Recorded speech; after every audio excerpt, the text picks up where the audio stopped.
Chapter 4. Karmic Retributions of Beings of Jambudvipa. The Buddha responded to Bodhisattva Kṣitigarbha, saying, "All sentient beings who have not yet achieved liberation are governed by the law of cause and effect, influenced by the habits and karmic forces accumulated throughout countless cycles of birth and death. Their various types of consciousness, including the eye, ear, nose, tongue, body, mental consciousness, seventh consciousness, and eighth consciousness, are all subject to the ever-turning wheel of samsara. There is no fixed state for them. At times, they encounter auspicious conditions and engage in virtuous actions, and at other times, they face unfavorable conditions and commit unwholesome deeds. They experience corresponding results, either favorable or unfavorable, all driven by their external circumstances, lacking self-control. As a result, they remain trapped in the continuous cycle of existence, transitioning between the realms of heavenly beings, humans, animals, hungry ghosts, and hell. Even for the briefest moment, they find no respite. They endure countless eons, equivalent to reducing the vast expanse of 3,000 great thousand worlds into tiny particles, comparable to molecules or atoms, without attaining liberation. These sentient beings, deluded and confused, give rise to delusions, create karma, and consequently encounter various obstacles and sufferings in the world, just like fish swimming in a net. They may escape briefly only to be ensnared again in another net. I have been constantly concerned and mindful of these sentient beings. However, given your enduring aspirations established over numerous eons and your repeated vows to save sentient beings, once you fulfill these grand aspirations and rescue the countless suffering sentient beings in the 5 realms, I have no more reason to worry." After that was said, a Bodhisattva, Mahasattva in the assembly named Samadhi Self-Mastery King said to the Buddha, "World-honored one, what vows has Earth-store Bodhisattva made during so many successive eons that he now receives the World-honored one's special praise? We hope the World-honored one will tell us about that."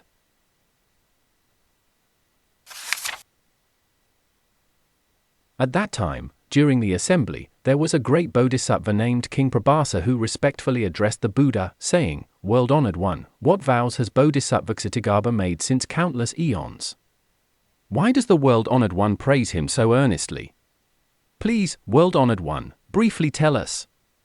The Buddha replied to Bodhisattva King Pūrvapraṇidhāna, "Listen carefully, listen attentively, and with a pure and focused mind, I will now elucidate this matter for you.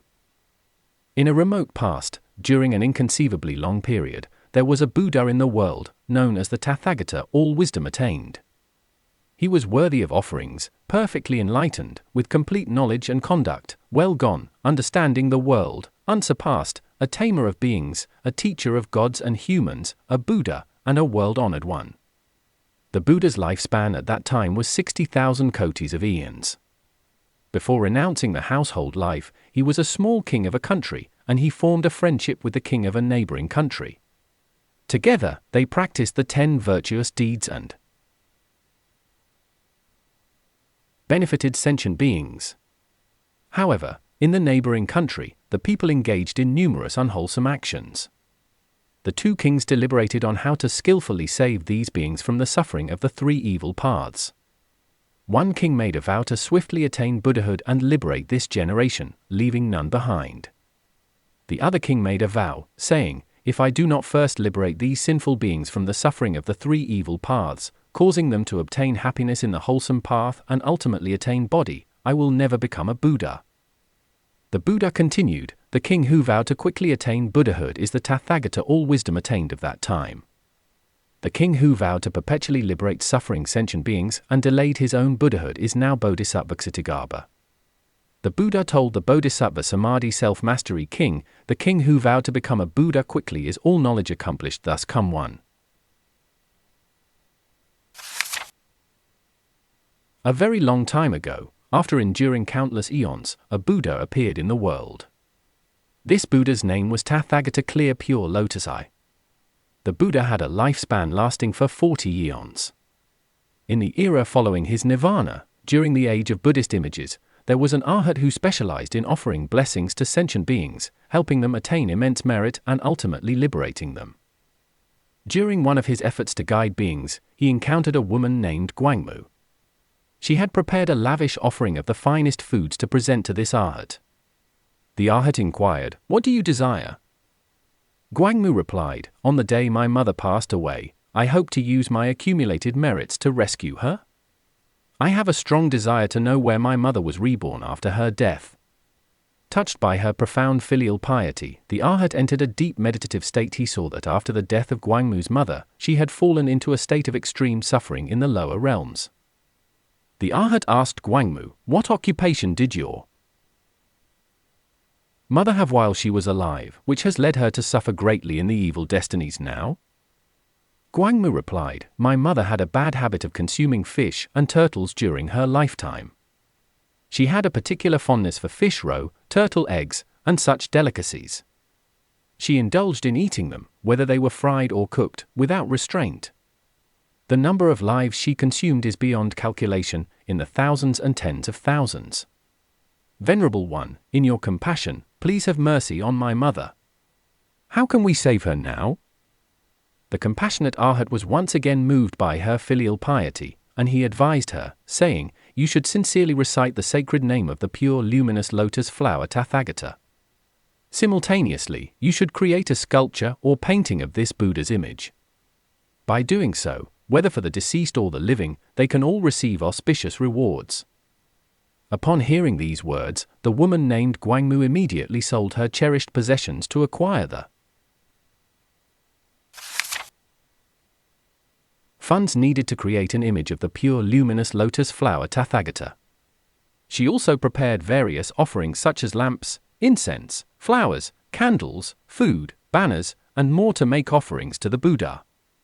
With devout reverence and tears in her eyes, she bowed before the image of the pure luminous lotus flower Tathagata. One night, she had a dream in which she saw the golden body of the Buddha, as tall as Mount Sumeru, radiating brilliant golden light that illuminated everything. The Buddha spoke to her, saying, "Your mother will soon be reborn in your household. When she is born and begins to feel hunger and cold, she will speak." Not long after this dream, a servant in Gwangmu's household gave birth to a child. In less than 3 days, the child began to speak. Bowing low and weeping, the servant informed Gwangmu, saying, "Life and death are governed by the karmic causes and conditions one has created. Each person must bear the consequences of their actions. I am your mother, and since my death, I have been revolving through the dark realms of hell, enduring great suffering in various hells. Thanks to your offerings to the Buddha and recitation of the Buddha's name, I have the merit to be reborn here as a humble person.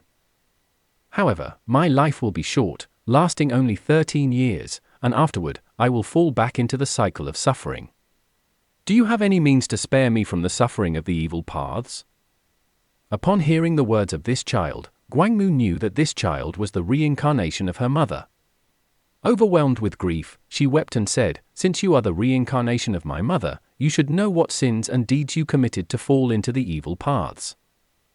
The child replied, "It is due to the sins of killing, slandering, and using foul language that I am now undergoing this painful retribution.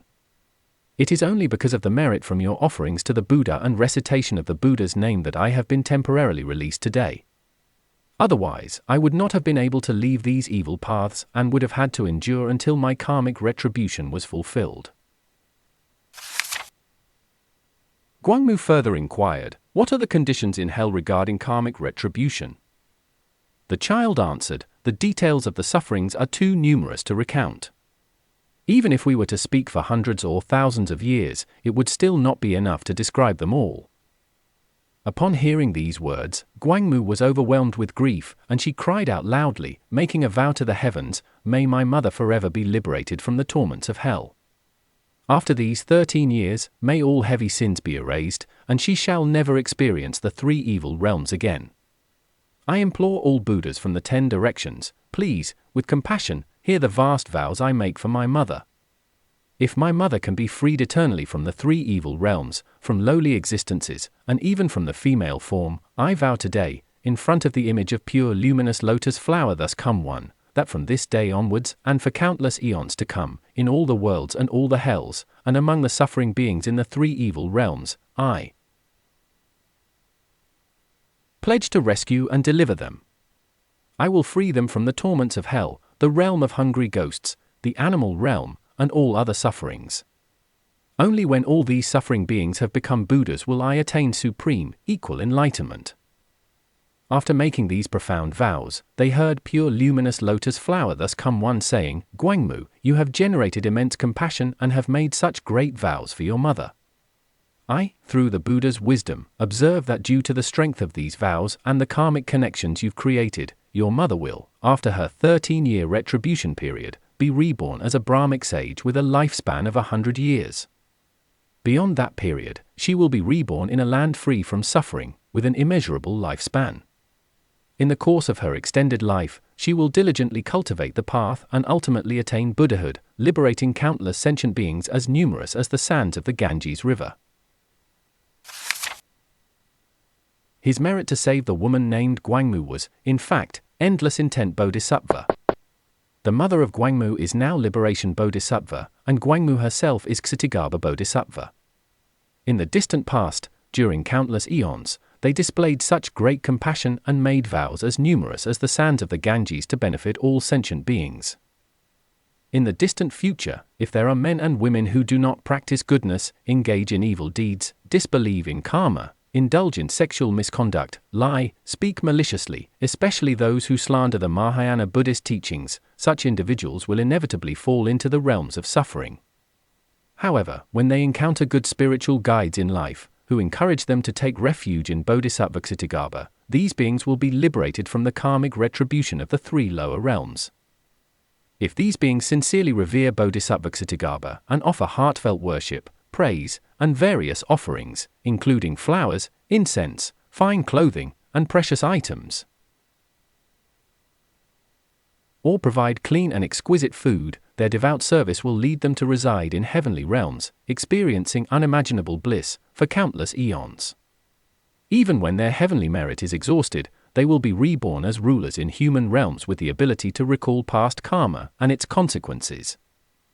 Bodhisattva Kṣitigarbha possesses inconceivable and great spiritual powers, tirelessly benefiting sentient beings.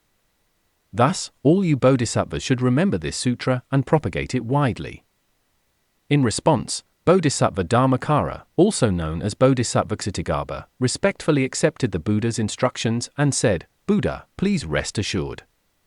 We, the countless billions of bodhisattvas, will surely receive the Buddha's spiritual power and extensively disseminate this sutra in the world of Jambudvipa, benefiting all sentient beings. Bodhisattva Dharmakara then paid his respects to the Buddha and returned to his seat. At this moment, the four heavenly kings from the four cardinal directions rose from their seats together, joined their palms in reverence, and respectfully addressed the world-honored one, saying, O world-honored one, Bodhisattva Kṣitigarbha has made countless vast vows since the distant past Kalpa. Why is it that until now, sentient beings have not all been saved, and Bodhisattva Kṣitigarbha continues to make even more extensive vows? We hope the world-honored one can elucidate the reasons for this. The Buddha then spoke to the four heavenly kings, saying, Excellent, excellent. Now, for your sake and for the benefit of future beings in the celestial realms and the human realm, I will explain how Bodhisattva Kṣitigarbha, within the cycle of birth and death in the world of Jambudvipa, employs his great wisdom and supernatural powers to manifest various methods and expedient means to benefit and save all suffering sentient beings with compassion and mercy. The four heavenly kings responded, Indeed, world-honored one, we are eager to hear about these matters. The Buddha continued, Since the distant eons of great Kalpa until the present, Bodhisattva Kṣitigarbha has diligently worked to liberate sentient beings in various worlds and realms of existence. He has not yet fulfilled his vast vows because of his compassionate concern for the suffering beings of this world and the distant future ages. Seeing that sentient beings, driven by ignorance and bound by the afflictions of greed, anger, delusion, arrogance, and doubt, perpetuate boundless karmic offenses such as killing, stealing, adultery, and falsehood, and are ensnared by the karmic consequences, endlessly trapped in the cycle of birth and death without liberation. Bodhisattva Kṣitigarbha renews his vows to skillfully and correctly guide and educate beings in the world of Jambudvipa through countless methods and expedient means. The four heavenly kings Bodhisattva Kṣitigarbha. For those who kill, they will experience karmic retribution in the form of premature death and misfortune. For those who steal, it is said that they will experience karmic retribution in the form of poverty and acute suffering. For those who engage in improper sexual conduct, he says that rebirth as pigeons, mandarin drakes, or ducks will be the retribution. To those who use harsh speech, he says that quarreling families will be the retribution. For those who slander, he says that being tongueless and having cankerous mouths will be the retribution. To the hateful, he says that being ugly and crippled will be the retribution. For the stingy, he says that not getting what they seek will be the retribution. To gluttons, he says that hunger, thirst, and sicknesses of the throat will be the retribution. For hunters, he says that a frightening insanity that destroys one's life will be the retribution. To those who oppose their parents, he says that being killed in natural disasters will be the retribution. For arsonists who burn mountains and forests, he says that trying to take one's own life in the confusion of insanity will be the retribution. To those with wicked parents or step-parents, he says that being reborn and currently experiencing flogging will be the retribution. For those who trap and snare animals, he says that experiencing separation from one's own kin will be the retribution. To those who slander the triple jewel, he says that being blind, deaf, or mute will be the retribution. For those who belittle the Dharma and mock the teachings, he says that dwelling eternally in the bad paths will be the retribution. To those who damage or misuse sacred objects, he says that revolving in hell for countless eons will be the retribution. For those who defile Brahmins and falsely accuse monks, he says that remaining in the animal realm forever will be the retribution. To those who scald, burn, behead, or harm others, he says that undergoing retribution in kind through cyclic existence will be the consequence. For those who violate precepts and disrupt fasting practices, he says that becoming birds or beasts experiencing hunger and suffering will be the retribution. To those who unreasonably damage and misuse things, he says that failing to obtain what they seek will be the retribution. For those who are arrogant and proud, he says that becoming servile and of low status will be the retribution. To those who engage in divisive speech and cause discord, he says that becoming tongueless or having 100 tongues will be the retribution. For those who are disobedient to their parents, earthquakes and natural disasters will be the retribution. For those who are disobedient to their parents, earthquakes and natural disasters will be the retribution. The beings of Jambudvipa, due to their unwholesome habits of body, speech, and mind, create a multitude of negative karmic actions and experience countless different kinds of karmic retributions. The examples I have provided here are just a rough overview. It is evident that the beings of Jambudvipa create a wide variety of negative karma, leading to numerous forms of suffering. In response to these diverse karmic consequences, Earth Store Bodhisattva employs his immense wisdom, boundless compassion, extraordinary supernatural powers, and skillful means to educate and guide them. Those beings must initially experience various retributions, referred to as flower retributions, as they manifest first, comparatively lighter like the blooming of flowers. Subsequently, they fall into the hells and endure eons without the possibility of escape, referred to as fruit retributions, as they appear later, much heavier, akin to the fruit that ripens. In light of these circumstances, for heavenly kings, since you have undertaken the duty of protecting people and nations, you should assist Earth Store Bodhisattva in guiding these beings and prevent them from being deluded by the various forms of negative karma I have described. The four heavenly kings, upon hearing this profound teaching, were deeply moved by Earth Store Bodhisattva's great compassion for sentient beings. They expressed their gratitude for the Buddha's guidance and entrusted responsibilities and recognized the weight of their duty to protect people and nations.